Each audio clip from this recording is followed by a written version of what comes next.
नमस्कार। कार्यक्रम विज्ञान नमस्ते। चौतारी सुनेर बसिरहनुभएका मेरा सम्पूर्ण भाइ बहिनीहरूमा मेरो अभिवादन।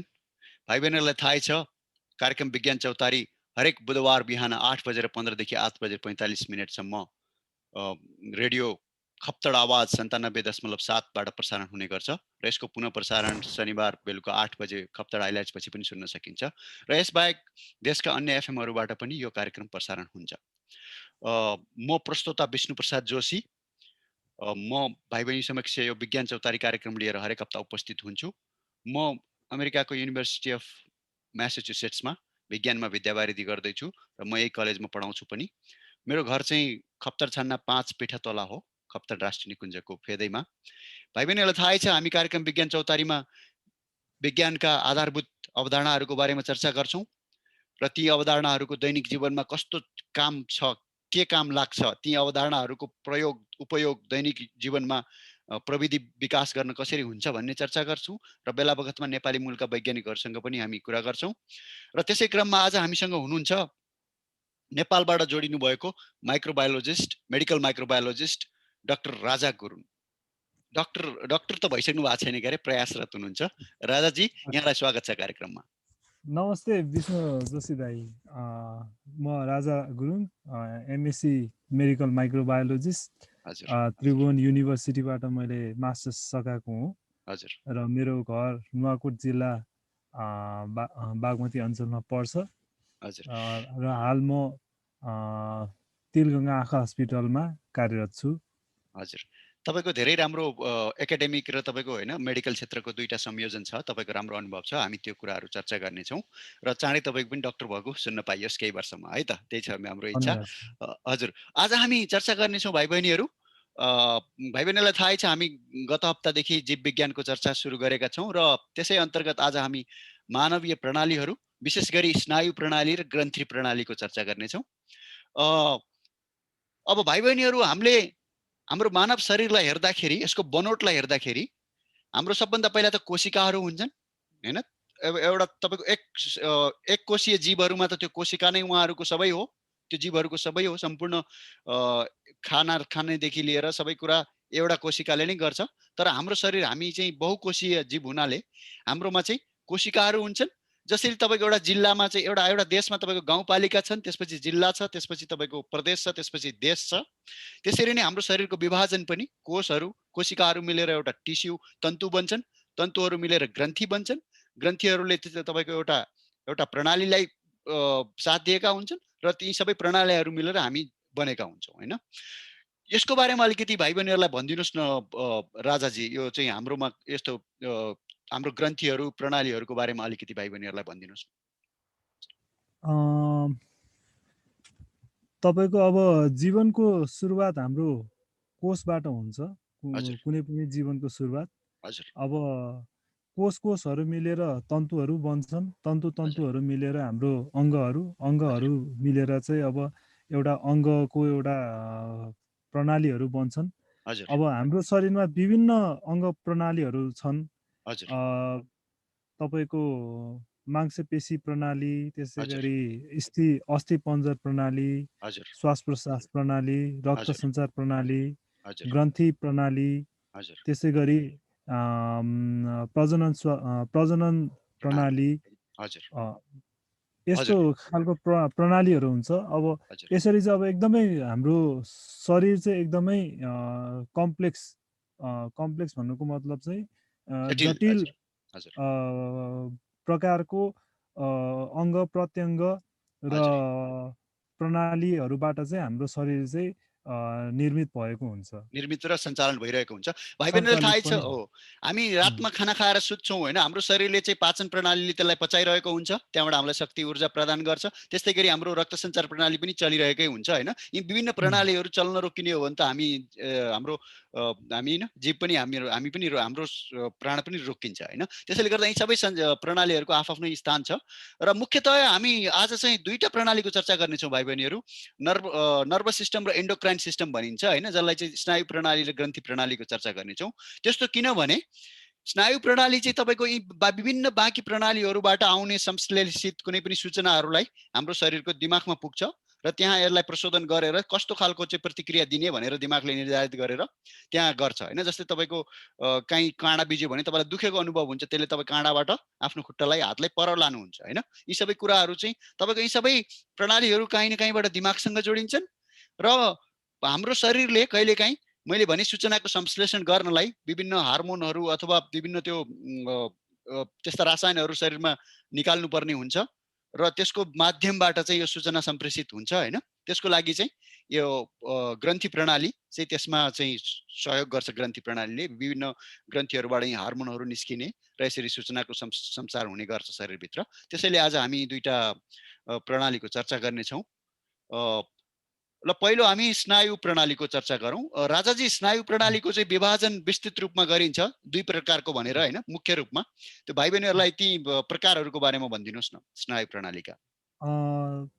मानव स्नायु प्रणाली मुख्यतया दुईवटा प्रणालीमा विभाजित छन्। हजुर एउटा हुन्छ केन्द्रीय स्नायु प्रणाली। हजुर यस अन्तर्गत चाहिँ हाम्रो मस्तिष्कहरू र मस्तिष्कभन्दा पछाडिको यो सुषुम्नाहरू पर्दछन् भने हजुर अर्को हुन्छ तपाईँको पेरिफेरल नर्भस सिस्टम। हजुर अब यो चाहिँ कस्तो भन्दाखेरि अब सेन्ट्रल नर्भस सिस्टम भन्दाखेरि चाहिँ एकदमै शरीरको एकदम मस्तिष्कबाट सिधा जाने केन्द्रीय भागमा स्नायु भयो। प्रणाली हुन् हजुर भने हजुर पेरिफेरल भन्नाले चाहिँ अब हाम्रो हात खुट्टाहरू होइन, त्यसपछि हजुर शरीरका विभिन्न अङ्गहरू तर्फ सञ्चार गर्ने सूचना सम्प्रेषण गर्ने स्नायु प्रणालीहरू चाहिँ तपाईँको पेरिफेरल स्नायु प्रणालीहरू हुन्। यस हजुर अन्तर्गत चाहिँ तपाईँहरूको क्रानियलहरू, स्पाइनल स्नायु तन्तुहरू आदिहरू पर्दछन्। हजुर र सँगसँगै अर्को चाहिँ हाम्रो अटोनोमिक स्नायु प्रणालीहरू पनि हुन्छन्। हजुर अब अटोनोमिक भन्नको मतलब चाहिँ कस्तो भन्दाखेरि तपाईँको इनभोलुन्टरी भन्छ। इनभोलुन्टरी भन्नुको मतलब चाहिँ हजुर यो दुईटा प्रकारको चाहिँ अब हाम्रो मांसपेशी हुन्छ। एउटा चाहिँ हजुर भोलुन्टरी मांसपेशी, अर्को हजुर चाहिँ इनभोलुन्टरी मांसपेशी। हजुर भोलुन्टरी मांसपेशी भन्नाले चाहिँ तपाईँले आफूले त्यसलाई चाहिँ तपाईँले कन्ट्रोल गर्न सक्नुहुन्छ। हजुर तपाईँले त्यस्तो भयो भने चाहिँ तपाईँलाई भोलुन्टरी मांसपेशी भनिन्छ। हजुर र तपाईँको आफ्नो बसमा नभएको, तपाईँ आफैले कन्ट्रोल गर्न नसकिने त्यस्तो हजुर खालको मांसपेशीहरू छ भने चाहिँ त्यो हजुर चाहिँ इनभोलुन्टरी मांसपेशीहरू हुन्छन्। र हजुर इनभोलुन्टरी मांसपेशीलाई चाहिँ हाम्रो अटोनोमिक नर्भस सिस्टमले चाहिँ हजुर नियन्त्रण गर्ने गर्छ। हजुर भाइ र बहिनीहरू यसमा चाहिँ मेनली स्नायु तन्तु र ग्याङ्ग्लियाहरू पर्दछन्। हजुर राजा भाइले एकदमै राम्रोसँग प्रकाश पारिदिनु भयो। भाइ बहिनीहरू, हाम्रो सेन्ट्रल नर्भस सिस्टम चाहिँ अब ले मुख्य भित्र रहन्छ र वरिपरिबाट हाम्रो शरीरका टाढा टाढा रहेका हात खुट्टाहरू होइन, त्यो तपाईँको दिमाग र सुषुम्नाबाट टाढा रहेका त्यहाँसम्म संश्लेषण गर्ने चाहिँ तपाईँको उसलाई पेरिफेरियल भनिन्छ, उहाँले भनिहाल्नु भयो। अब अटोनोमिक चाहिँ तिम्रो भाइ बहिनीहरूले काहीँ हिँड्न दौडिन चाह्यो भने हामीले चाहेर खुट्टा चलाउँछौँ, त्यो चाहिँ तपाईँको भोलिन्टरी मसलहरू भए खुट्टामा भएका मांसपेशीहरू। तर हाम्रो हृदयको गति त हाम्रो बसमा छैन। हामीले नचाहे पनि हामी सुतेको बेला पनि त्यो चलिरहेकै हुन्छ। त्यसले गर्दा त्यो चाहिँ त्यस्ता कुराहरू, हाम्रो हृदयको गति, श्वास प्रश्वास, यस्ता कुराहरू सबै कुरा चलाउने चाहिँ अटोनोमिक नर्भस सिस्टम हो। अब त्यो चाहिँ अटोनोमिक नर्भस सिस्टम भएन भने त हामी जीवित नै रहँदैनौँ होइन। सुतेको बेला त सबै कुरा सुत्नुपर्ने। अनि त्यसैले गर्दाखेरि यो सबै कुरा चाहिँ यसरी निर्देशित हुन्छ भाइ बहिनीहरू। हाम्रो शरीरको यो सीमाहरूबाट होइन, हातबाट खुट्टाबाट टाढा टाढाबाट चाहिँ सेन्ट्रल नर्भस सिस्टम, केन्द्रीय स्नायु प्रणालीमा यो समाचार सूचना होइन, सबै कुरा तातो भयो कि चिसो भयो कि सम्प्रेषण हुन्छ। र त्यसलाई चाहिँ मुख्य हाम्रो कम्प्युटरको सेन्ट्रल प्रोसेसिङ युनिट सिपियु भन्छ नि, त्यस्तै सबै आएको सूचना संश्लेषण गर्ने चाहिँ हाम्रो मस्तिष्क हो, ब्रेन हो होइन। त्यही भएर त दिमाग छैन तेरो भन्छन् कसैले अलिकति सोच्न सकेन भने होइन। त्यसैले गर्दाखेरि चाहिँ अब हामी दिमागको कुरा गरौँ। र दिमागलाई मुख्यतया चाहिँ तपाईँको 3 भागमा होइन बाँडिन्छ। ती लोबहरूको बारेमा अलिकति भाइ बहिनीहरूलाई भनिदिनुहोस् न। पहिलो सुरुमा चाहिँ हाम्रो यो सबैभन्दा अगाडि फ्रन्टल लोब हुन्छ। भन्नुको मतलब सबैभन्दा अगाडिको एउटा सानो भाग। अब तपाईँको मुख्यतया 4वटा भागमै हाम्रो मस्तिष्कलाई विभाजन गरेको छ। यो फ्रन्टल लोब, त्यसपछि यो पेराइटल लोब, त्यसपछि यो अक्सिपिटल लोब र त्यसपछि यो टेम्पोरल लोब। यो विभिन्न यो 4वटाबाट चाहिँ तपाईँको मस्तिष्क विभाजित भएको हुन्छ। फ्रन्टल भन्नाले चाहिँ यसले चाहिँ हाम्रो मान्छेको बिहेभियर, त्यसै गरी मान्छेको इन्टेलिजेन्स भन्नाले चाहिँ बुद्धि विवेकको, त्यसै गरी सम्झन सक्ने हजुर, त्यसै गरी हिँडडुल, चाल सम्बन्धी त्यस्तो कुराहरू चाहिँ नियन्त्रण गर्ने गर्छ। हजुर, भने अर्को चाहिँ हाम्रो तपाईँको यतापट्टि छ तपाईँको पेराइटल लोब। हजुर, पेराइटल लोबले पनि इन्टेलिजेन्स, हजुर, बुद्धिको, विवेकको, त्यसै गरी विभिन्न भाषागत ज्ञानको लागि, पढाइको हजुर, लागि र हजुर, केही कुराहरू चाहिँ अब हामीलाई थाहा पाउने, सेन्सेसन हुने त्यस्तो हजुर, कुराहरूलाई चाहिँ पेराइटल लोबले कन्ट्रोल गर्छ। र हजुर, अर्को हाम्रो यो सबैभन्दा पछाडिपट्टिको भागको लोब चाहिँ हाम्रो असिपिटल लोब हो। यो हजुर, असिपिटल लोबले चाहिँ अब मेनली हामीलाई चाहिँ अब दृष्टिको कुराहरू हजुर, मा चाहिँ मेनली यसले चाहिँ कन्ट्रोल गरिरहेको हुन्छ। हजुर।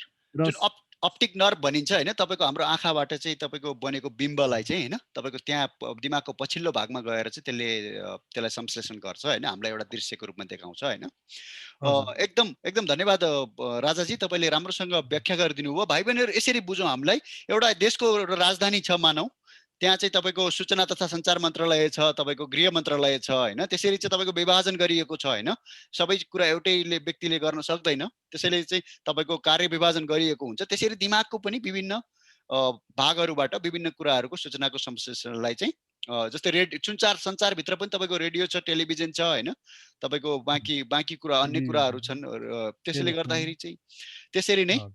यो मस्तिष्कमा पनि विभिन्न पार्टहरूमा यसरी विभाजन गरिएको हुन्छ होइन। त्यो क्लियर पारिदिनु भएकोमा धन्यवाद राजाजी। अब हामी मस्तिष्कको चर्चा गर्दै गर्दा चाहिँ अब अझै यसको हामीले त्यो त खालि एउटा बाहिरबाट देखिने ठुला ठुला भागको चर्चा गऱ्यौँ, र यसको विशेष गरी वैज्ञानिक रूपमा चाहिँ तपाईँको यसको कसरी विभाजन गरिन्छ त, के हुन्छ तपाईँको मस्तिष्कभित्र, त्यो भनिदिनुहोस् न भाइ बहिनीलाई। अब मस्तिष्कलाई चाहिँ अब भित्री रूपमा हेऱ्यौँ भने चाहिँ मेनली दुईवटा मुख्य भागहरू भनेर हामीले चाहिँ यसलाई वर्गीकरण गरिएको छ। हजुर, सुरुको यो सबैभन्दा हजुरहरूले देख्नुहुने यो ठुलो भाग छ, यसलाई चाहिँ हामीले ठुलो मस्तिष्क भन्छौँ भने यो पछाडिको यो सानो एउटा सेरेबेलम भन्छ, यो चाहिँ हजुर, हाम्रो सानो मस्तिष्क हो। हजुर, अब यो ठुलो भएकोले अब मस्तिष्कको धेरै भागहरू यसले नै हजुर, तपाईँको ओगटेको छ हजुर, भने अब यो चाहिँ अब सानो भएकोले यसको चाहिँ अब सानै भाग ओगटेको हुन्छ। हजुर, र मेनली तपाईँको यो ठुलो मस्तिष्कले चाहिँ अब हाम्रो अलमोस्ट जस्तै कि अब यो बास्नाको कुराहरू छ, हजुर, बोलीको कुराहरू, स्मरण गर्ने, सुनाइ, हजुर, कुनै कुराहरू सुन्यो भने त्यसलाई अब सम्झिने, हजुर, चेतनाको कुराहरू, विचार हजुर, विश्लेषण, उत्तेजना, रिस, भविष्यवाणी आदि कुराहरूलाई चाहिँ सञ्चालन गर्ने, नियन्त्रण गर्ने काम गर्छ। हजुर, र यो भागमा चाहिँ मानिसलाई चोटपटक लागेको केसमा चाहिँ हामी चाहिँ अर्धमृत्यु पनि हुन सक्छौँ। हजुर, अब कोमामा, नर्मल्ली भन्नु पर्दाखेरि हजुर, हामी कोमा भनेर भन्छौँ त्यस्तो हजुर, अवस्थालाई। हजुर। र तपाईँले अर्को भनिदिइहाल्नुभयो भनेको लगभग 80% भाग होइन ओगटेको चाहिँ तपाईँको यो ठुलो मस्तिष्क होइन, यसले चाहिँ तपाईँले भनिहाल्नुभयो चेतना, स्मरण जस्ता कुराहरू हाम्रो प्रतिक्रियाहरूलाई चाहिँ नियन्त्रित गर्छ, र त्यसमा आघात पर्न गयो भने चाहिँ मान्छे कोमामा जान्छ भन्छन् होइन। अर्को एउटा सानो हजुर। पछाडिको तपाईँको सानो मस्तिष्कको बारेमा तपाईँले भन्नुभएको थियो, त्यसको पनि अलिकति प्रकाश पारिदिनुहोस् न भाइ बहिनीहरूलाई। यो सानो मस्तिष्क चाहिँ अब एकदमै महत्त्वपूर्ण अङ्ग छ। हजुर, यो सानो मस्तिष्कको मुख्य काम भनेको चाहिँ हाम्रो शरीरलाई ब्यालेन्स राख्नु। हजुर, जसरी हामी साइकल चढ्दाखेरि अब हामीले दुईटा हात, खुट्टा र आँखाले हामीले साइकललाई ब्यालेन्स गर्ने भने जस्तै हाम्रो शरीरलाई अब लड्न नदिकन बस्दाखेरि हजुर, होस् अथवा सुत्दाखेरि होस् अथवा हिँड्दाखेरि होस् हाम्रो बडीलाई चाहिँ एकदमै सन्तुलनमा राख्ने चाहिँ यसको मुख्य काम हुने गर्छ। हजुर, र हजुर, यो हजुर, ठुलो मस्तिष्कले यो चाहिँ सूचना अब हाम्रो आफ्नो इच्छा अनुसार हामीले चलाउन सक्छौँ। हामीले अब हजुर, कति ब्यालेन्स गर्ने भन्ने कुरा पनि हामी आफ्नो हजुर, आफूमा भर पर्छ नि। इभन हजुर, तपाईँ जिम्नास्टिक गर्दाखेरि होला अथवा तपाईँ उफ्रिँदाखेरि होला, हो, म यतिसम्म उफ्रिएँ भने हजुर, म चाहिँ सन्तुलनमा हुन सक्छु भन्ने त्यसरी हामीले हजुर, हजुर, आफूले नै त्यसलाई नियन्त्रित सञ्चालन गर्न गर्न सक्छौँ। सक्छौँ, हो, भाइ नियन्त्रित बहिनी गर्न भाइ सक्छौँ। बहिनीहरूले वार्षिक खेलकुद कार्यक्रममा भाग लिनुहुन्छ होला, त्यहाँ हामी होइन दौडिने काम गर्छौँ, लङ जम्प होइन, हाई जम्पहरू गर्छौँ होइन, त्यस्तो सबैमा चाहिँ हामी आफूले कति उफ्रिनलाई, कति कति माथिको डोरी नाग्न कति उफ्रिनुपर्छ भन्ने जस्ता कुराहरू त हाम्रो नियन्त्रणमा हुन्छ। यस्ता कुराहरू चाहिँ सानो मस्तिष्क सेरेबेलमले गर्छ भने कतिपय हाम्रो नियन्त्रण नभएका कुराहरू, चेतनाहरू, स्पर्श, सुनाइहरू, जसको प्रतिक्रिया कसरी दिने, त्यस्तो चाहिँ ठुलो मस्तिष्कले गर्छ होइन। अब तपाईँको ठुलो मस्तिष्क, सानो मस्तिष्क, सेरेब्रम र त्यसपछि चाहिँ तपाईँको यो मस्तिष्कलाई सुषुम्नासँग जोड्ने एउटा अर्को भाग हुन्छ, एकदमै जरुरी भाग, हैन? त्यसलाई चाहिँ तपाईँको मेडुला भनिन्छ। भाइ बहिनीहरू अलिकति मेडुलाको बारेमा भनिदिनुहोस् न राजाजी। हजुर, यो मेडुला अब्लेङ्गेटाले चाहिँ तपाईँको यो मस्तिष्क र हाम्रो यो सुषुम्ना भन्छ, त्यसलाई चाहिँ हामीले अब अङ्ग्रेजीमा चाहिँ स्पाइनल कर्ड भन्छौँ। हजुर, यो दुईटा मस्तिष्कमा भएको सूचना सम्प्रेषण अथवा हजुर, शरीरको कुनै पनि भागमा तपाईँको कुनै सूचनाहरू आयो भने चाहिँ, हजुर, उत्प्रेरणाहरू आयो भने चाहिँ हजुर, तपाईँको एउटा अ, नदीको जस्तो एउटा पुलको जस्तो काम गर्छ भनौँ न, हजुर, हजुर, हजुर, ब्रिज एकदम। भन्छ होइन। हजुर, हजुर, यो मस्तिष्कलाई चाहिँ अब तपाईँको अब जस्तो कि ल भनौँ हामीलाई हातमा पोल्यो हजुर, भने चाहिँ अब त्यो पोलेको सूचना चाहिँ मस्तिष्कसम्म पुर्याउने हजुर, र मस्तिष्कले चाहिँ अब थाहा पाइसकेपछि अब हामीले हात झिक्नुपर्छ भन्ने त्यो चेतना दिने हजुर, जुन सूचना हुन्छ, मस्तिष्कले पनि एउटा सूचना दिइरहेको हुन्छ, हाम्रो हजुर, शरीरको कुनै अङ्गले पनि मस्तिष्कलाई कुनै सूचना दिइरहेको हुन्छ। हजुर, यसरी चाहिँ सूचनाहरूको चाहिँ आदान प्रदान गर्ने हजुर, भागलाई चाहिँ हामीले चाहिँ एउटा मेडुला अब्लेङ्गेटा भनेर भन्छौँ। हजुर। भाइ बहिनीहरूले थाहै छ कुनै देशबाट अर्को देशमा प्रवेश गर्दा बोर्डर भएर जान्छौँ अथवा हामी काठमाडौँ प्रवेश गर्दा पनि थानकोट भएरै जानुपर्छ होइन। एक किसिमले हामीले मेडुला अब्लाङ्गाटालाई चाहिँ तपाईँको शरीरको पेरिफेरियल नर्भस सिस्टमबाट आउने सूचना संश्लेषण चाहिँ त्यो भएरै जाने, एक किसिमले तपाईँ दिमागको थानकोट भन्दा पनि भयो यदि दिमागलाई काठमाडौँ मान्ने हो भने नेपालको तुलनामा होइन। तपाईँको मेलुगा अब्लाङ्गटा भएर जान्छ र यसले कतिपय कुराहरू अघि राजाजीले भनिहाल्नुभयो, रिफ्लेक्स एक्सन हामीले काहीँ अचानक तपाईँको होइन काहीँ काँडामा टेक्यौँ अथवा तातो कुरामा हात लायौँ भने तुरुन्त हटाउनु पर्यो, त्यहाँ त हामीले कहिलेकाहीँ नदेखेर पनि भइरहेको हुनसक्छ, त्यतिसम्म त हाम्रो हात जल्ने अथवा आघात हुने डर हुन्छ। त्यही भएर हाम्रो शरीरमा चाहिँ त्यो प्रणाली त्यो त्यो त्यो चाहिँ तपाईँको मस्तिष्क प्रणाली तुरुन्तै हामीलाई थाहै नभएर रिफ्लेक्स एक्सन होइन, हामीलाई थाहा हुनुभन्दा पनि अगाडि धेरै चाँडो चाहिँ त्यो कुरामा प्रतिक्रिया जनाउँछ। यसरी हामीलाई चाहिँ धेरै हाम्रो शरीरको सुरक्षामा यसले ठुलो काम गर्छ होइन। त्यही भएर हजुर। अलिकति खतरा हुने ठाउँबाट हाम्रो शरीरलाई हटाउँछ नि त, यसले सजग गराउँछ होइन। उम्, अब त्यसपछि हामीले सुषुम्नाको त कुरा गऱ्यौँ र त्यसले दिमागलाई चाहिँ तपाईँको पेरिफेरियल सिस्टमसँग जोड्छ भन्यौँ। त्यो पेरिफेरियल सिस्टममा जोड्ने मुख्य मेन कर्ड होइन, मुख्य तपाईँको धारो भनेको चाहिँ मुख्य तपाईँको सञ्चारको त्यो एउटा मुख्य भाग भनेको चाहिँ सुषुम्ना हो होइन, स्पाइनल कर्ड जुन चाहिँ तपाईँको हाम्रो दिमाग टाउकोदेखि तपाईँको ढाड पुरै ढाडकोबाट पुरै ढाडको मुनिसम्म कभर गर्छ होइन। यो स्पाइनल कर्डको बारेमा अलिकति भनिदिनुहोस् न भाइ बहिनीहरूलाई, सुषुम्नाको बारेमा। अब स्पाइनल कर्डको आधारमा नै अब कुनै पनि जीव चाहिँ अब हजुर, भर्टिब्रेट र इन्भर्टिब्रेट भनेर हामीले यो विभाजन जीव गर्छौँ। हजुर, वर्गीकरण। प्राणीहरूलाई चाहिँ हामीले दुई वर्गमा विभाजन गरिएको हो हजुर, र गरेका छन् वैज्ञानिकहरूले। हजुर, अब यो पछाडिको यो जुन हड्डी छ हाम्रो ढाडमा हाड हुने सबै जनावरहरू चाहिँ हजुर, जीवहरू चाहिँ भर्टिब्री हजुर, वर्गमा पर्ने जीव जन्तुहरू हुन्। हजुर, अब मानिस पनि यही भर्टिब्री भएको कारणले गर्दाखेरि नै ए आ, हजुर, हामीलाई पनि यो भर्टिब्रेट्समा राखिएको छ, मानिसलाई हजुर, पनि। हजुर, हो यो लामो जुन यो भर्टिब्रेट छ, यो भर्टिब्रेटभित्र चाहिँ यो सिधा तपाईँको सूचना सम्प्रेषण गर्ने एउटा नली गएको हुन्छ, जुनलाई हजुर, चाहिँ हामीले चाहिँ सुषुम्ना भन्छौँ। र हजुर, सुषुम्नाको बाहिरपट्टि हेर्नुभयो भने चाहिँ तपाईँले अब त्यहाँ एउटा सेतो पदार्थले ढाकिएको हुन्छ, हजुर, जसलाई हामीले व्हाइट म्याटर भन्छौँ। र हजुर, त्यसभित्र तपाईँले काटेर हेर्नुभयो भने चाहिँ त्यहाँभित्र चाहिँ ग्रे म्याटर हुने गर्छ। हजुर, त्यो चाहिँ खैरो पदार्थले बनेको हुन्छ। हजुर, र यो सेतो पदार्थतिर चाहिँ तपाईँको स्नायु रेसाहरू हुन्छन्। भन्नु हजुर, मतलब अ, स्नायु भन्नाले चाहिँ अब हजुर, एउटा ब्रेनको एउटा सानो हजुर, त्यसको मसिनो बारेमा हामी चर्चा गर्नेछौँ, स्नायु तन्तुहरू कोशिकाहरूको बारेमा होइन। हजुर, एकदम राम्रोसँग तपाईँले भनिदिनु भयो। यो व्हाइट म्याटर ग्रे म्याटर चाहिँ भाइ बहिनीहरू दिमागमा पनि दिमागकोलाई पनि त्यसरी विभाजन गरिन्छ होइन। बाहिरी सतहलाई चाहिँ व्हाइट म्याटर र त्यो भित्रकोलाई चाहिँ ग्रे म्याटर भनिन्छ र त्यसै दिमागको नै यो एक्सटेन्सन हो यो होइन। तपाईँको जस्तै हाम्रो गृह मन्त्रालय छ भने त्यसको त तपाईँको जिल्लामा चाहिँ तपाईँको जिल्ला प्रशासन कार्यालय त्यसको एक्सटेन्सन हो होइन। त्यसरी तपाईँको हाम्रो सेन्ट्रल नर्भस सिस्टम दिमागको चाहिँ तपाईँको त्यसकोबाट सूचना चाहिँ त्यसरी जाने हो, त्यो चाहिँ स्पाइनल कर्ड भएर मेडुलाबाट सब स्पाइनल कर्ड भएर शरीरतिर जान्छ होइन। र अघि राजाजीले जीवहरूको वर्गीकरण भन्नुभयो। हामीले गत हप्ता भाइ बहिनीहरू ढाड नभएका जीवहरू विशेष गरी चाहिँ किराहरू अर्थोपोडाहरूको बारेमा चर्चा गरेका थियौँ। माउरी र रेशम किरा र माउरीको चर्चा गरेका थियौँ। र भाइ बहिनीहरूलाई थाहा छ रेशम किरा र माउरीमा ढाड हुँदैन, उनीहरूको ढाडमा हाम्रो जस्तो चाहिँ मेरुदण्ड हुँदैन र मेरुदण्ड नभएका चाहिँ मेरुदण्ड भएका र नभएका गरेर मुख्य दुई वर्गमा चाहिँ जनावरहरूलाई विभाजित पनि गरिन्छ होइन। सामान्यतया मेरुदण्ड भएका जीवहरू चाहिँ तपाईँको उत्पत्ति त्यो तपाईँको होइन इभोल्युसनको चाहिँ हायर ल्याडरमा होइन अलि बढी आफू अलि बढी विकसित, अलि बढी सजग, अलि बढी तपाईँको परिपक्व मानिन्छन् होइन। हजुर विकसित मानिन्छन्।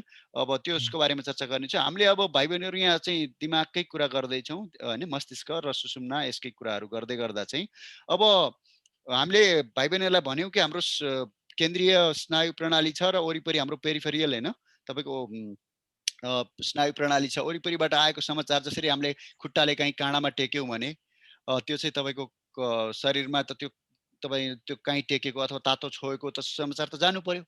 अब त्यसमा चाहिँ हाम्रो दुईटा माध्यमहरू छन्, एउटा चाहिँ शरीरबाट चाहिँ दिमागतर्फ पठाउने र दिमागबाट शरीरतर्फ फिर्ता के गर्ने त भन्ने चाहिँ तपाईँको होइन रेस्पोन्स पठाउने। अब यसको बारेमा अलिकति भनिदिनुहोस् न राजाजी, कसरी चाहिँ यो चल्छ त सूचना संश्लेषण?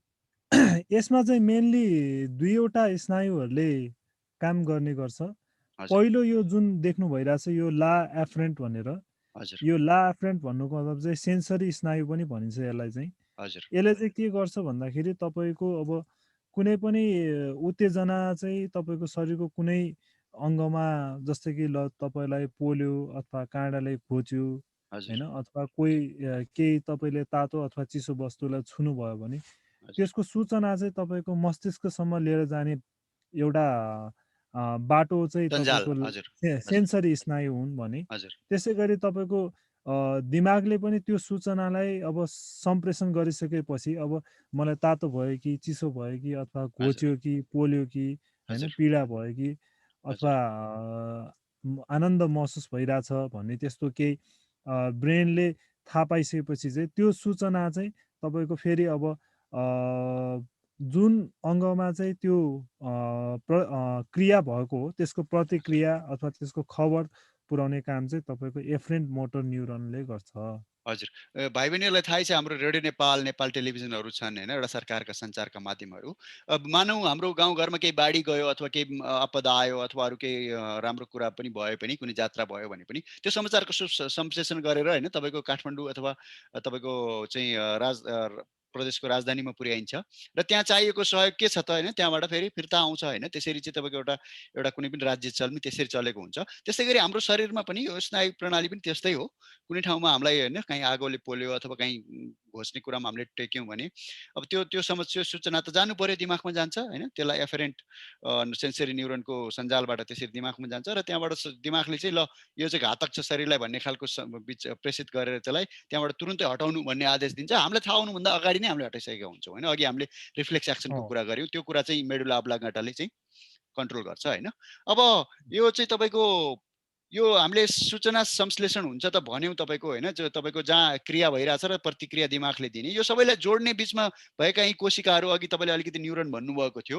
अब हामी अलिकति यो न्युरोनहरूको बारेमा भनिदिनुहोस् न। स्नायु कोशिकाहरू सबै कार्य चाहिँ तपाईँको न्युरोनको माध्यमबाटै हुन्छ। यो सूचनाको संश्लेषण एउटा न्युरोनले अर्को न्युरोनलाई समाचार प्रेषित गर्ने यसरी हुन्छ होइन। यो चाहिँ तपाईँको हाम्रो हुलाकी जस्तो मान्दा पनि भयो। यो न्युरोनहरूको बारेमा भनिदिनुहोस् न अलिकति भाइ बहिनी। अब न्युरोनमा चाहिँ मुख्यतया 3वटा भागहरू हुन्छन्। यसको सबैभन्दा तलतिर हेर्नुभयो भने यो पुच्छ जस्तो छ। यो पुच्छ जस्तो भाग चाहिँ तपाईँको एक्जोन अथवा यसलाई एक्जोन टर्मिनल पनि भन्छ। टर्मिनल भन्नुको मतलब चाहिँ कुनै पनि वस्तुको अन्तिम भागलाई हामी टर्मिनल भन्छौँ। र त्यसपछि तपाईँको यो बिचमा एउटा ठुलो तपाईँले टाउको देख्नुहुन्छ होइन, टाउको जस्तो यो भागलाई चाहिँ तपाईँले सेल बडी भन्छ। र यो सेल बडीभित्र चाहिँ तपाईँको मुख्य तपाईँको न्युक्लियस हुने गर्छ। र यो सेल बडीमा सँगै बाहिरपट्टि भएको यो यस्तो तपाईँको रुखको हाँगाबिँगा जस्तो भागहरूलाई चाहिँ हाम्रो डेन्ड्राइट्सहरू भनेर भन्छौँ। डेन्ड्राइट्समा कुनै सूचनाहरू आयो भने यो न्युक्लियसले चाहिँ अब तपाईँको सूचना सम्प्रेषण गर्दै तपाईँको त्यो कुराहरूलाई चाहिँ तपाईँको यो इम्पल्स डाइरेक्सन भन्छ। यो नोड्स अफ ऱ्यानबियर भन्छ यो यति होल यो पार्टलाई। यो नोड्स अफ ऱ्यानबियरको थ्रु नोड्स अफ ऱ्यानबियरको बाटो हुँदै त्यो सूचनालाई चाहिँ तपाईँको एक्जोनसम्म लिएर जाने काम गर्छ। यसरी चाहिँ तपाईँको एउटा न्युरोनको संरचना चाहिँ यस्तो खालको हुने गर्छ। हजुर हजुर। भाइ बहिनीहरू, सुरुमा मैले भनेको थिएँ हामीले यो कार्यक्रमको सुरुमा कि एककोषीय जीवहरूमा सबै कुरा त एउटा कोषले नै सञ्चालन गर्छ होइन। तपाईँको हाम्रो स्नायु प्रणालीको चाहिँ एउटा एकाइ चाहिँ यो तपाईँको न्युरोन हो, यो स्नायु कोशिका हो।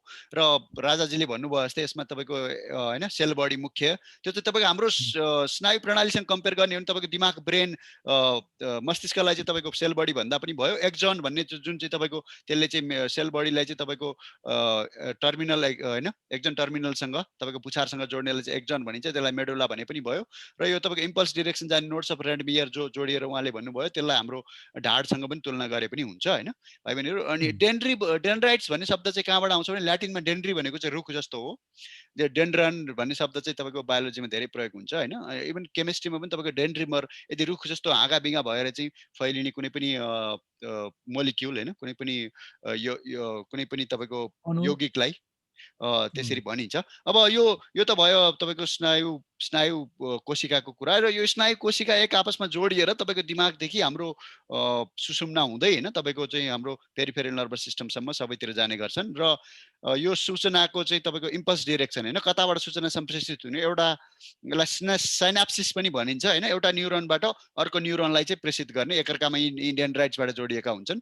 र यो चाहिँ तपाईँको हुलाकी जस्तो मान्दा हुन्छ। हाम्रो घरबाट चाहिँ उहाँले पत्र लिएर नजिकैको पोस्टम्यान होइन आफ्नो पोस्ट अफिसमा दिनुहुन्छ, त्यहाँबाट फेरि उहाँले अर्कोलाई दिनुहुन्छ। यसरी चाहिँ तपाईँको यो सेल बडीहरूले एक किसिमको सञ्जाल बनाउँछन् होइन, एकले अर्कोलाई। यसरी सूचनाको संश्लेषण हाम्रो शरीरमा हुने गर्छ होइन। अब यो त भयो भाइ बहिनीहरू सूचना संश्लेषणको कुरा। अब अलिकति संश्लेषण भएपछि हाम्रो शरीरमा कस्तो खालको सूचना आयो भने हाम्रो कस्तो प्रतिक्रिया हुन्छ र त्यो कुरा कसरी नियन्त्रित हुन्छ भन्ने खालको चाहिँ विभाजनको हिसाबमा तपाईँको उत्तेजित गराउने कि शान्त बनाउने होइन, फिर्ता ल्याउने, त्यो दुईटाको आधारमा चाहिँ तपाईँको हाम्रो स्नायु प्रणालीले चाहिँ सिम्प्याथेटिक र प्यारासिम्प्याथेटिक भनेर दुईटा भागमा विभाजन गरिएको छ। अब सिम्प्याथेटिकको बारेमा अलिकति भनिदिनुहोस् न राजाजी भाइ बहिनीहरूलाई।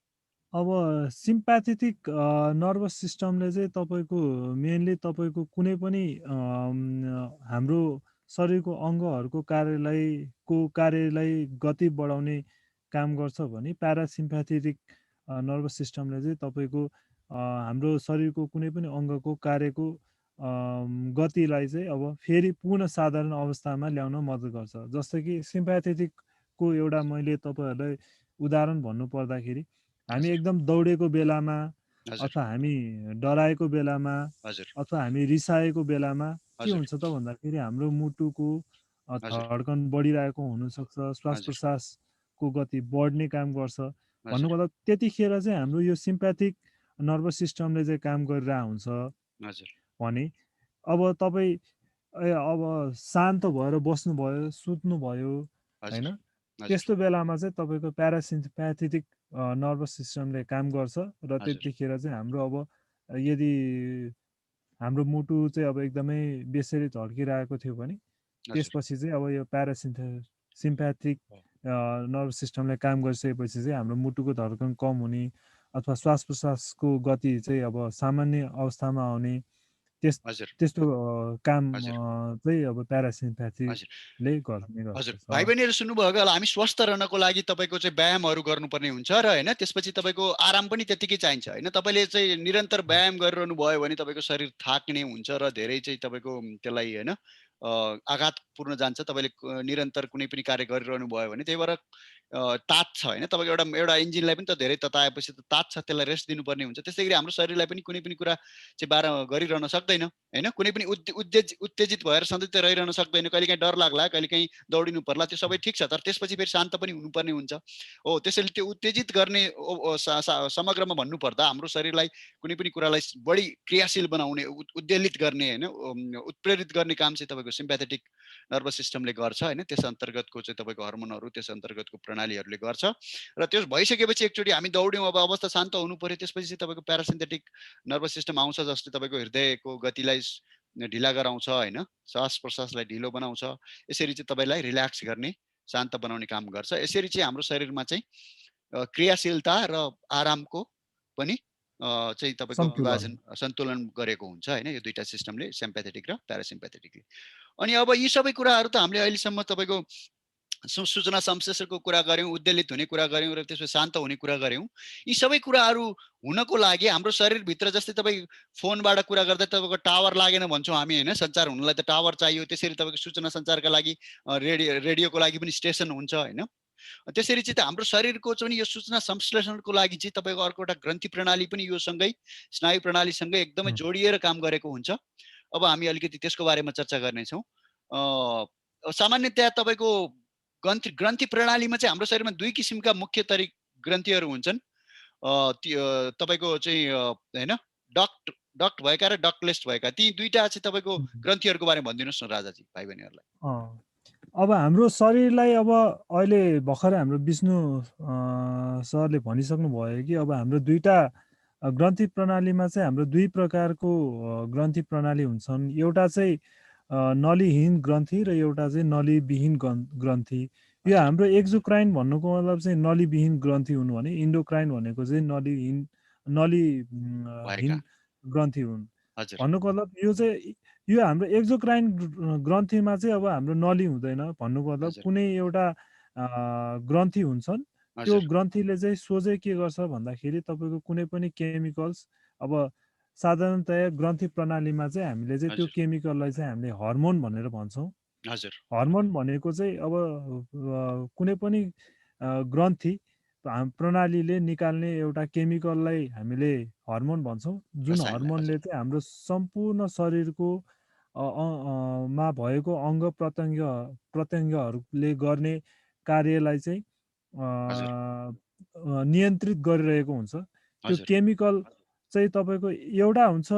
यो नलीविहीन ग्रन्थिमा चाहिँ तपाईँले यहाँ यो चित्रबाट पनि यसो बुझ्न सक्नुहुन्छ कि एउटा नली ग्रन्थि हो र यो ग्रन्थिबाट चाहिँ केमिकलहरू यसरी बाहिर निस्किरहेको छ। सोझै सामान्यतया तपाईँको मानौ यसले सोझै हाम्रो तपाईँको रक्त सञ्चार प्रणालीमा अथवा केही अरू प्रणालीको माध्यममा चाहिँ मिसाइदिन्छ नि होइन, ग्रन्थिहरूबाट आएको हार्मोनलाई, अनि त्यसले चाहिँ तपाईँको रक्त सञ्चारले लगेर जान्छ। त्यही भएर उनीहरूलाई आफ्नै तपाईँको नली चाहिएन होइन।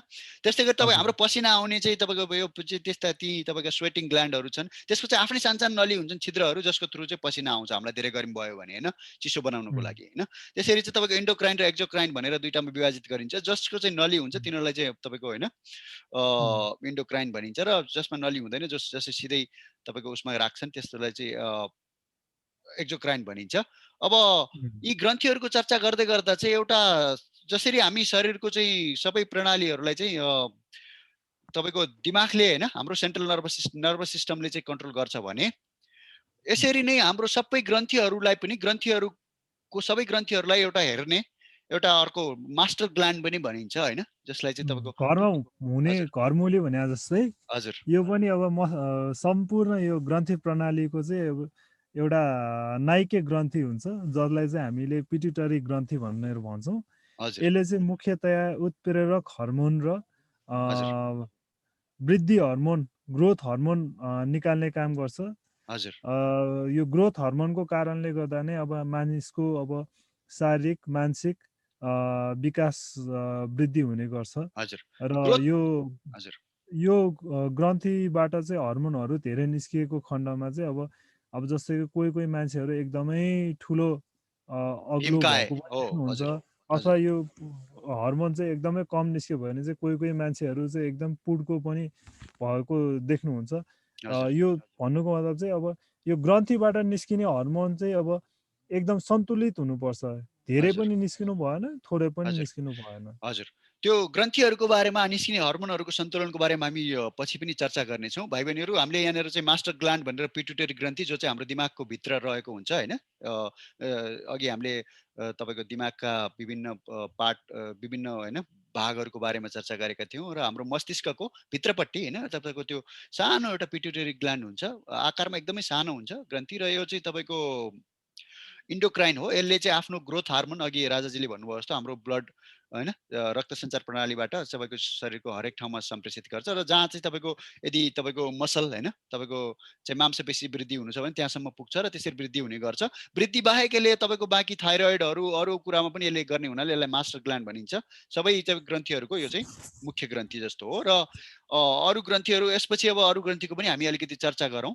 अब विशेष गरी एउटा चाहिँ अर्को एड्रिनलिन ग्ल्यान्डको पनि चर्चा आउँछ राजाजी अघि अघि हामीले चाहिँ तपाईँको कुनै पनि कुरामा चाहिँ हामीलाई शरीर कुनै कुनै क्रिया र प्रतिक्रिया गर्नु पर्यो भने होइन, अथवा कहीँ तातोमा हामीले छोयौँ भने, अथवा कहीँ भाग्नु पर्यो भने, यस्तो कुरामा त हामीलाई हाम्रो शरीरमा त एकदमै उत्तेजित उद्वेलित गर्नुपर्ने हुन्छ होइन। फ्लाइट अर फाइट भनिन्छ नि, अथवा अचानक कहीँ हामी जाँदाखेरि उताबाट कुकुर आयो भने, लखेट्यो भने हामी भाग्नु पर्यो हो। यस्ता कुराहरूमा त हाम्रो शरीरलाई त अचानक तपाईँको ऊर्जा चाहियो, दौडिनु पर्यो हो। यस्तो कुरामा चाहिँ एउटा ग्रन्थि सक्रिय हुन्छ।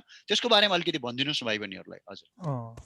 अब यो ग्रन्थीको नाम चाहिँ एड्रेनल ग्ल्यान्ड भनेर भन्छौँ, एड्रेनल ग्रन्थी भनेर भन्छौँ। यो चाहिँ हाम्रो कलेजोको अलिकति मुनि चाहिँ हुने गर्छ, कलेजोभन्दा तलतिर हुने गर्छ। हजुर। र अलिकति तपाईँको यसलाई अलिकति राम्रोसँग हेर्नुभयो भने चाहिँ अब यो कलेजोभन्दा मुनि र किडनी, हाम्रो यो जुन किडनी भन्छौँ, किडनी भन्दा चाहिँ माथि चाहिँ तपाईँको किडनीलाई चाहिँ हामीले मृगौला भनेर भन्छौँ नेपालीमा चाहिँ। त्यो मृगौला भन्दा माथि चाहिँ यो एड्रेनल ग्रन्थी हुन्छ। यसले चाहिँ मेनली तपाईँको मुख्यतया एड्रेनालिन हर्मोन भनेर चाहिँ यसले निष्कासित गर्छ।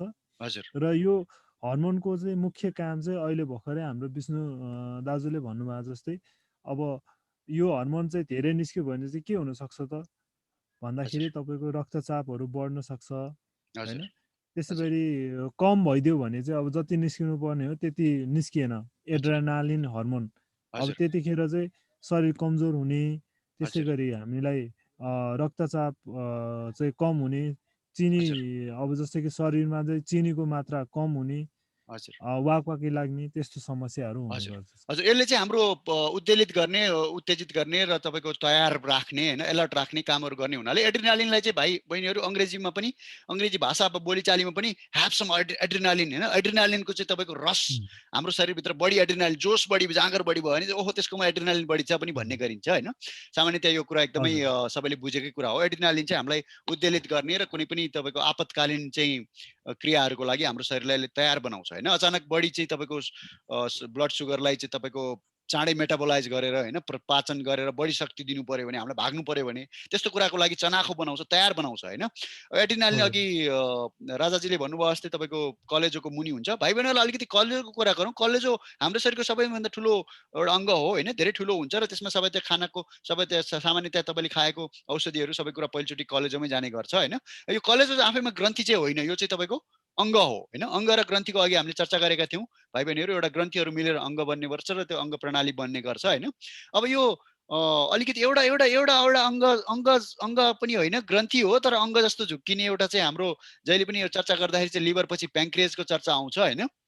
यो चाहिँ तपाईँको यसले हार्मोन पनि निकाल्छ र अलिकति पाचन प्रणालीका अरू अन्य हार्मोन जुसहरू पनि निकाल्ने हुनाले यसलाई एक किसिमको मिक्स्ड ग्ल्यान्ड पनि भनिन्छ होइन। मिक्स्ड त्यसको बारेमा अलिकति यो प्याङ्क्रियासको बारेमा भनिदिनुहोस् न भाइ बहिनीहरूलाई। प्याङ्क्रियास चाहिँ तपाईँको यो किडनी, दुईटा किडनीको बिचमा हामीले भेटाउन सक्छौँ र यसलाई चाहिँ अब अहिले भर्खरै सरले पनि भन्न सक्नुभयो कि यो चाहिँ हाम्रो मिश्रित ग्रन्थी हो। यसलाई चाहिँ किन मिश्रित ग्रन्थी भनेको भन्दाखेरि यसले चाहिँ हर्मोन त निकाल्छ, त्यो सँगसँगै चाहिँ यसले चाहिँ इन्जाइम्सहरू पनि निकाल्छ। यो इन्जाइम्सहरूको चाहिँ मुख्य काम चाहिँ के हुन्छ भन्दाखेरि हामीले खाएको खानेकुराहरू, अब जस्तै कि हामीले त अब कार्बोहाइड्रेट भन्नाले अब जस्तै कि रोटी, भात पनि खान्छौँ। त्यसै गरी प्रोटिन भन्नाले माछा, मासु होइन। त्यसै गरी दुध दही पनि खान्छौँ। त्यसै गरी भिटामिन भन्नाले अब फलफुल, सागसब्जी यस्तो पनि खाएको हुन्छौँ। यो अब कार्बोहाइड्रेट त हाम्रो शरीरले सजिलै पाचन गर्न सक्छ भने, अब जस्तै कि माछा मासुहरू खाएको बेलामा, भिटामिन्सहरू खाएको बेलामा चाहिँ शरीरले चाँडै पाचन गर्न सक्दैन। त्यस्तो बेलामा चाहिँ अब यस्तो खालको इन्जाइम्सहरूले चाहिँ तपाईँको यो पाचनलाई चाहिँ सजिलो बनाइदिने, खानेकुराहरू सजिलै पचाइदिने त्यस्तो कामहरू पनि गर्छ। र सँगसँगै यो प्याङ्क्रियासको सबैभन्दा मुख्य काम चाहिँ यसले चाहिँ इन्सुलिन भन्ने हर्मोनको काम, इन्सुलिन भन्ने र ग्लुकाजन भन्ने हर्मोन चाहिँ उत्पादन गर्छ। र यो इन्सुलिन हर्मोनले चाहिँ हाम्रो शरीरमा मेनली यो रगतमा चाहिँ चिनीको मात्रा कति हुनुपर्ने हो त्यति हजुर चाहिँ बनाइदिइराख्ने अथवा नियन्त्रण गर्ने काम गर्छ। हजुर तपाईँले इन्जाइमको बारेमा धेरै राम्रो कुरा गर्नुभयो। भाइ बहिनीहरूलाई याद छ हामीले पहिला रासायनिक प्रतिक्रियाहरूको चर्चा गर्दाखेरि उत्प्रेरकको कुरा गरेका थियौँ होइन। उत्प्रेरकले तपाईँको दुईटा यौगिकलाई दुईटा तत्त्वहरूलाई सँगै ल्याएर यौगिक बनाउनुमा तपाईँको त्यो प्रतिक्रियाको गतिलाई बढाउनमा मद्दत गर्छ नजिकै ल्याएर होइन अथवा अरू काम गरेर। हाम्रो शरीरभित्र पनि हाम्रो शरीरमा भइरहेका यी जीव रासायनिक प्रतिक्रियाहरूलाई चाहिँ चाँडो गराउने त्यो पाचन प्रणालीमा सहयोग गर्ने चाहिँ होइन इन्जाइम भनिन्छ होइन। तपाईँको त्यो त्यस्तो इन्जाइममा चाहिँ यो प्याङ्क्रियाजले निकाल्ने एउटा इन्जाइम यो किसिमले डक्ट अघि हामीले तपाईँको नली भएको नभएको कुरा गरेको थियौँ। यो प्याङ्क्रियाजको सानो नली हुन्छ पनि यहाँ, त्यही भएर यो तपाईँको एक्जोक्राइन र एन्डोक्राइन दुवै किसिमको हो होइन। यसले चाहिँ तपाईँको नलीको थ्रु अघि राजाजीले भन्नुभयो जस्तो हामीले खाएको कुराहरूलाई चाहिँ लाइपेज एमाइलेज ट्रिप्सिन भन्ने विभिन्न इन्जाइमहरू हाम्रो पाचन प्रणालीमा चाहिँ निस्किने गर्छन् होइन। अनि प्याङ्क्रियाजले पनि तपाईँको प्याङ्क्रियाटिक डक्टको थ्रु त्यस्ता इन्जाइमहरू चाहिँ हाम्रो ड्युडेनममा चाहिँ लाने गर्छ। विशेष गरी यसले चाहिँ इन्सुलिन होइन भाइ बहिनीहरूले देख्नुभएका होला कसैलाई सुगर भयो डायबिटिस भयो भन्छौँ होइन तपाईँको मधुमेह होइन जसको चाहिँ रगतमा चाहिँ बढी चिनी भयो भने त्यो चाहिँ तपाईँको इन्सुलिन हार्मोनको कमीले गर्दा हो त्यो होइन। त्यसले गर्दाखेरि कतिपय सिरिन्जबाट इन्सुलिन लिनुहुन्छ अथवा तपाईँको औषधि लिनुहुन्छ उहाँहरूले जसमा चाहिँ तपाईँको इन्सुलिन राखिएको हुन्छ अथवा इन्सुलिनलाई निकाल्ने एउटा होइन प्रेरित गर्ने खालको चाहिँ तत्त्व राखिएको हुन्छ औषधिहरूमा सुगरको डायबिटिसको औषधि। यसरी भाइ बहिनीहरू हाम्रो शरीरमा चाहिने पर्याप्त मात्रामा चाहिँ तपाईँको एन्जाइमहरूको कमी अथवा बढी भयो भने दुवै किसिममा अघि राजाजीले पनि भन्नुभयो हाम्रो शरीरलाई हानि हुने गर्छ। अब अलिकति यी हार्मोनहरूको कुरा गर्दै गर्दा हामी अब अलिकति अझै एउटा अर्को त्यस्तै कमन रूपमा देखिने चाहिँ थाइरोइड हार्मोनको चर्चा गरौँ। यो चाहिँ घाँटीमा हुन्छ होइन, यसको बारेमा अलिकति भनिदिनुहोस् न राजाजी भाइ बहिनीहरूलाई। हजुर, यो थाइरोइड ग्रन्थि चाहिँ हाम्रो यो जुन श्वास नली हुन्छ, यो हजुर श्वास नलीको चाहिँ दायाँ र बायाँ जुन श्वास नली छ त्यहाँनिर चाहिँ तपाईँको एउटा त्यसलाई घेरिएर बस्या हुन्छ यो थाइरोइड ग्रन्थीले चाहिँ। हजुर यो ग्रन्थीको मुख्य काम भनेको चाहिँ थाइरोक्सिन वा ट्रोबिन भन्ने हर्मोनलाई चाहिँ निष्कासित गर्नु हो। हजुर र यस हर्मोनमा चाहिँ मुख्यतया हाम्रो आयोडिन हुने गर्छ। हजुर यो आयोडिनको प्रभावले चाहिँ हाम्रो शरीरको वृद्धि विकास हुने गर्छ। हजुर यदि थाइरोक्सिन हर्मोन हाम्रो शरीरमा कमी भएको खण्डमा हाम्रो शारीरिक तथा मानसिक दुर्बलता हुने, हजुर छालाहरू सुक्खा हुने, हजुर पसिनाहरू एकदमै कम आउने, हजुर बोली लडपडिने, हजुर स्वरहरू धोद्रो हुने गर्छ हजुर भने हजुर यही थाइरोक्सिन हर्मोन तपाईँको चाहिने भन्दा बेसी चाहिँ हजुर अब थाइरोइड ग्रन्थीले उत्पादन गरेको खण्डमा चाहिँ हजुर तपाईँलाई अब चाँडै भोक लाग्ने भन्नुको हजुर मतलब यो हाम्रो मेटाबोलिजम भन्छ हजुर पाचन प्रणाली उपपाचन हजुर पाचायन हजुर क्रियादर चाहिँ बढ्ने, हजुर धेरै पसिना आउने होइन, चाँडै हजुर तपाईँको तौलहरू घट्ने, हजुर मानसिक अस्थिरता हुने, हजुर आँखा बाहिर निस्किने यावत हजुर समस्याहरू चाहिँ हुने गर्दछन्। हजुर एकदमै राम्रो कुरा गर्नुभयो राजाजी जी होइन। यो थाइरोइडको चाहिँ तपाईँको भाइ बहिनीहरूले सरी सुन्नुभएकै होला कि थाइरोक्सिन चाहिँ तपाईँको यो होइन त्यो हार्मोनको थ्रु यसले काम गर्छ। र भाइ बहिनीहरूले गलगाँड भन्ने हाम्रो गाउँघरमा कहिले काहीँ उहिले देखिन्थ्यो घाँटीमा यत्रो ठुलो होइन तपाईँको डल्लो चाहिँ विकसित हुने। त्यो चाहिँ अघि राजाजीले भन्नुभयो थाइरोइड ग्ल्यान्ड चाहिँ तपाईँको घाँटीमा हुन्छ र यसमा आयोडिन हुन्छ होइन। आयोडिनको कमी भयो भने चाहिँ तपाईँको यो सुन्निन जान्छ होइन थाइरोइड हार्मोन, त्यसले गर्दाखेरि चाहिँ गलगाँड हुने गर्थ्यो। त्यसैले गर्दाखेरि आयोडिन मिश्रित नुन खानु आयो नुन खानु भनेर धेरैचोटि रेडियोबाट विज्ञापन पनि आउँछ भाइ बहिनीहरूले सुन्नुभएकै होला। त्यसैले गर्दा आयोडिन युक्त नमक खानुपर्छ र आयोडिन चाहिँ तपाईँको यो थाइरोक्सिनले चाहिँ शरीरमा उत्पादन गर्ने हुनाले धेरै कुरामा मिलेको हुन्छ। र अघि राजाजीले भनिहाल्नुभयो कम भयो भने चाहिँ हाइपोथाइरोइडिजम हुन्छ र यो थाइरोइड हार्मोन बढी भयो भने चाहिँ हाइपरथाइरोइडिजम हुन्छ होइन। तपाईँको कम भयो र बढी हुनु दुइटैका चाहिँ हानिहरू छन्।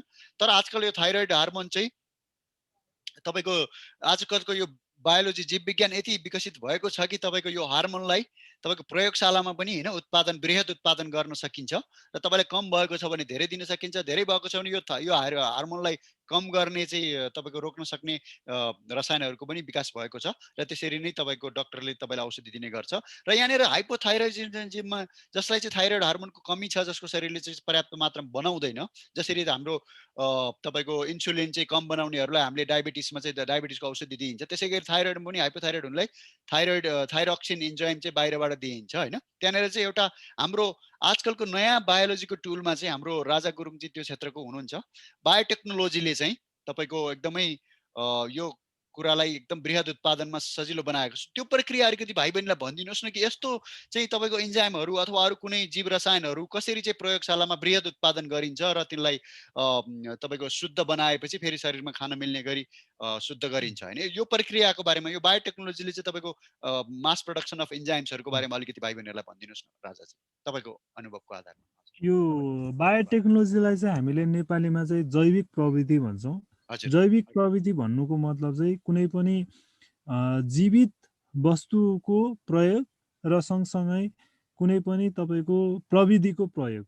हजुर प्रविधि र जीवित वस्तुहरूको प्रयोगबाट चाहिँ हामीले चाहिँ हाम्रो मानव जीवनमा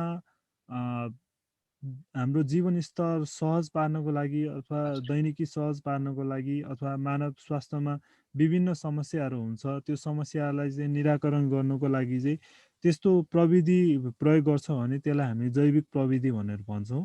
हजुर यो जैविक प्रविधिमा अघि विष्णु सरले भन्नुभएको जस्तै तपाईँको थाइरोइडको कमी भयो अथवा थाइरोइडको बेसी भयो होइन। हजुर त्यसै गरी अब हाम्रो यो जुन अहिले भर्खरै हाम्रो डायबिटिस प्यानक्रियाजले चाहिँ अब इन्सुलिन चाहिँ हाम्रो कम भयो भने चाहिँ त्यस्तो बेलामा चाहिँ हामीले चाहिँ अब वैज्ञानिकहरूले चाहिँ के गर्छ त भन्दाखेरि यो ब्याक्टेरियाहरू हुनसक्छ, त्यसै हजुर गरी तपाईँको यो फन्जाइहरू हुनसक्छ यीस्टहरू हजुर होइन, हजुर इस्टहरू हुनसक्छ। यस्तो आँखाले देख्न नसकिने एक सूक्ष्म जीवहरूमा चाहिँ हामीले चाहिँ त्यसमा भएको यो जुन न्युक्लिक एसिडहरू हुन्छन् डिएनए हजुर आरएनए हजुर होइन, हजुर त्यसको मा चाहिँ तपाईँले अब छेडखानी भनौँ न एउटा हजुर किसिमले भन्नु हजुर पर्दाखेरि हामीलाई चाहिएको कुरा बृहत अँ, उत्पादन गर्नको लागि अरू कुरा रोकेर यो अँ, कुरा बढी उत्पादन गर भन्ने खालको चाहिँ तपाईँको उम्, सूचना त्यसमा त्यसमा हामीले सूचना त्यसमा निर्धारित ट्रान्समिट गर्छौँ। हजुर अँ हजुर हो हजुर त्यस त्यहाँ चाहिँ तपाईँले चाहिँ अनि अब के हुन्छ त भन्दाखेरि अब मानवमा गर्नु पर्यो भने त्यो अब एकदमै जटिल हुनसक्छ हजुर होइन। त्यसपछि चाहिँ अब हामीलाई जति उत्पादन गर्नुपर्ने हो त्यति उत्पादन नहुनु पनि सक्छ हो अप्रत्यक्ष असरहरू त्यो पनि हुन्छन् त्यसमा छेडखानी अँ गर्नको। हजुर अँ त्यस्तो गर्दाखेरि मानवलाई अब फेरि समस्या पनि हुनसक्छ।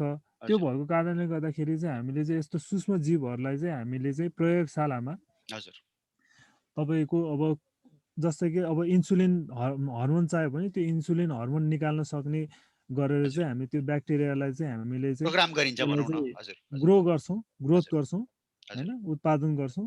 अब ब्याक्टेरियाहरू चाहिँ एकदमै द्रुत गतिमा तपाईँको ज्यामितीय भन्छ नि तपाईँको वृद्धि हुन्छ एक्सपोनेन्सियल हो ग्रोथ हुन्छ। हरेक 16 मिनटमा उनीहरू 1बाट 2 भइदिन्छन्, 2बाट 4 भइदिन्छन् होइन। त्यसरी तपाईँको एक्सपोनेन्सियल व्युत्क्रमानुपातिक ढङ्गमा चाहिँ यिनीहरू वृद्धि हुने हुनाले तपाईँको लाखौँ करोडौँ अरबौँ रु पनि बनाउन सकिन्छ तिनीहरूलाई। र उनीहरूबाट सानो सानो उत्पादन भए पनि हुन त आँखाले नदेखिने होइन तपाईँको मात्रामा भए पनि तर करोडौँ अरबौँबाट भएपछि त थोपा थोपा मिलेर समुद्र बन्छ भने जस्तै यस्ता हार्मोनहरूलाई बृहत उत्पादन गरिन्छ प्रयोगशालामा होइन। त्यसपछि तपाईँको विभिन्न एचपिएलसी अब भाइ बहिनीहरूको यो स्कोपभन्दा बाहिर जान्छ। धेरै तपाईँको यो रसायनशास्त्रका होइन तपाईँको त्यो प्युरिफाई गर्ने त्यसलाई शुद्धिकरण गर्ने चाहिँ प्रविधिहरू प्रयोग गरेर त्यसरी निकालिएको इन्जाइमहरूलाई प्रशोधन गरिन्छ र एउटा त्यसको सर्टेन तपाईँको तापक्रममा राख्नुपर्ने हुन्छ। अहिले हामी भ्याक्सिनको भाइ बहिनीहरूले सुनेका होला एकदम चिसोमा माइनस, कुनै भ्याक्सिनलाई -20मा कुनैलाई -70मा राख्नुपर्छ भन्छन् होइन। त्यस्तै गरी तपाईँको यो हरेक इन्जाइमहरू सबभन्दा राम्रो फङ्सन हुने त हाम्रो 37 डिग्रीमै हो। तर त्यसको चाहिँ दीर्घकालीन रूपमा स्टक राख्नको लागि चाहिँ त्यस्तो विभिन्न तापक्रमहरूमा राख्नुपर्ने हुन्छ होइन।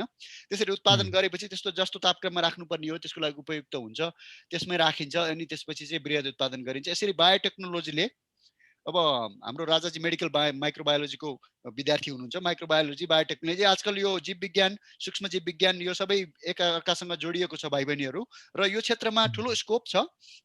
र राजाजी एउटा नेपालको चाहिँ नेपाल बायोटेक्नोलोजी सोसाइटीमा चाहिँ तपाईँ पहिलाको होइन, तपाईँ त्यसमा धेरै नेतृत्वदायी भूमिकामा पनि काम गर्नुभएको छ। भाइ बहिनीहरूलाई अलिकति त्यसका गतिविधिहरूको बारेमा पनि भनिदिनुहोस् न छोटकरीमा।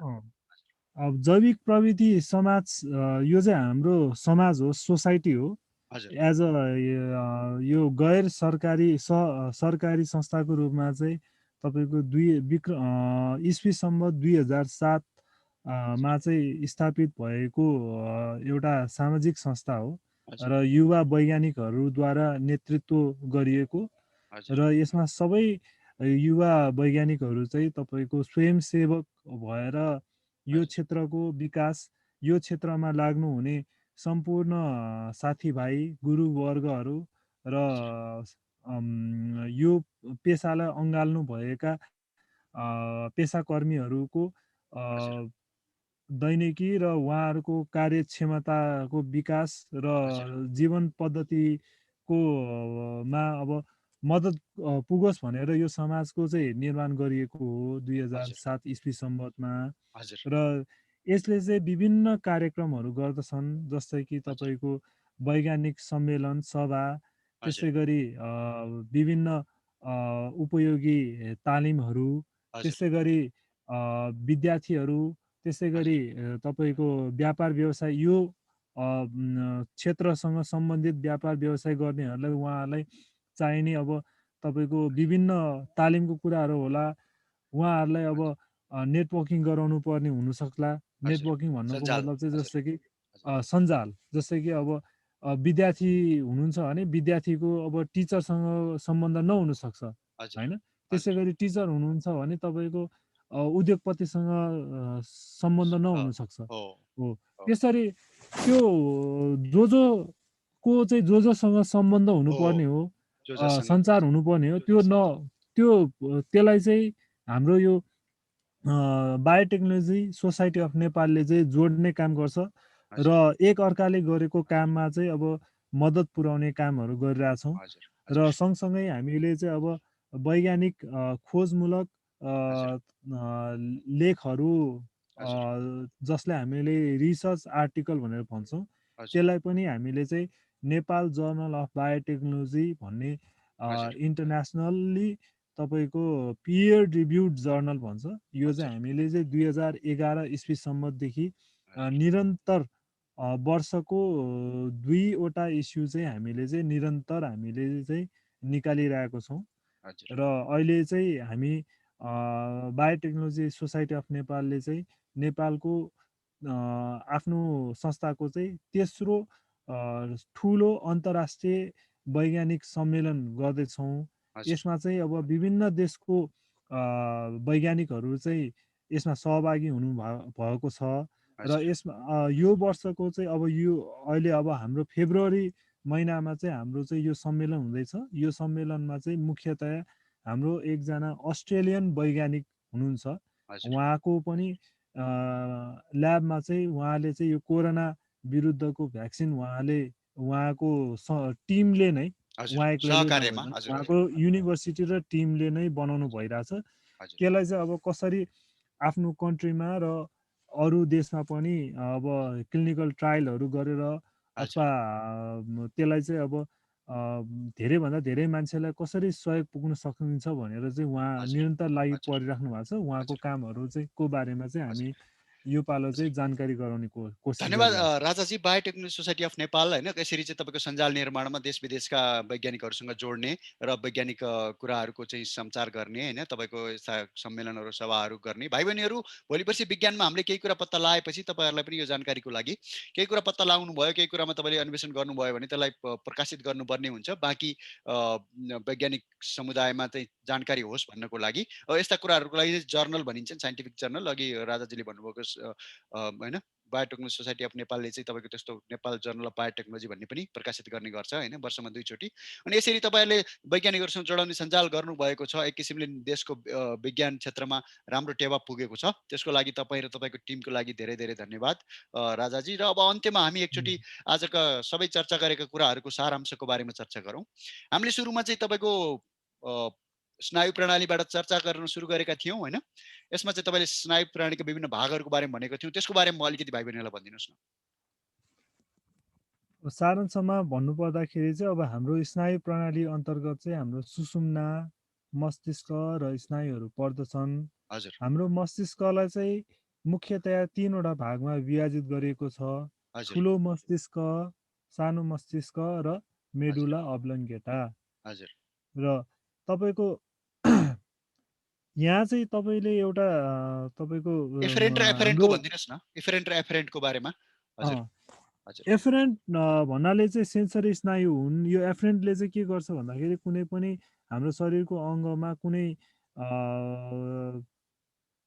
उत्प्रेरणा भयो भने त्यो उत्प्रेरणालाई चाहिँ हाम्रो मस्तिष्कसम्म पुर्याउने काम गर्छन् भने हाम्रो चाहिँ एफ्रेन्ट नर्भस सिस्टमले चाहिँ त्यो मस्तिष्कबाट चाहिँ उक्त अङ्गसम्म चाहिँ त्यो प्रेषित सूचनालाई चाहिँ फेरि प्रेषित गर्ने काम गर्छौँ र त्यो अनुसारको चाहिँ हाम्रो रिफ्लेक्स एक्सन हुने गर्छ। हजुर, सञ्चारको आदान प्रदान हुने गर्छ हैन, एफरेन्ट सञ्चारको रिफ्लेक्स आदान एक्सन। प्रदान हजुर त्यसरी हुने गर्छ हजुर, र त्यसको लागि सँगसँगै धन्यवाद। अब हजुर हाम्रो शरीरमा विभिन्न अब ग्रन्थि प्रणालीहरू छन्। कुनै हजुर तपाईँको ग्रन्थिहीन छन्, नलीहीन छन् भने कुनै चाहिँ हजुर नलीविहीनहरू हुन्छन् हजुर र अलियुक्त। तिनीहरूको हजुर मुख्य काम भनेको चाहिँ हर्मोनहरू निकाल्नु हुन् र कुनै हजुर कुनै नलीहरूले चाहिँ तपाईँको अघि भनेको जस्तै हजुर क्याटलिस्ट भनेर हाम्रो हजुर नेपालीमा इन्जाइम्स पनि भनेर भन्छौँ। उत्प्रेरक। हजुर इन्जाइम्सहरू हो। पनि हजुर इन्जाइम्स भनेर पनि निकाल्छ र हजुर यो मुख्यतया केमिकल्स जसलाई अब हामीले चाहिँ अब हर्मोन भनिरहेको छौँ। यो हजुर हर्मोनले चाहिँ अब विभिन्न हाम्रो शरीरको वृद्धि विकास गर्नेदेखि लिएर शरीरलाई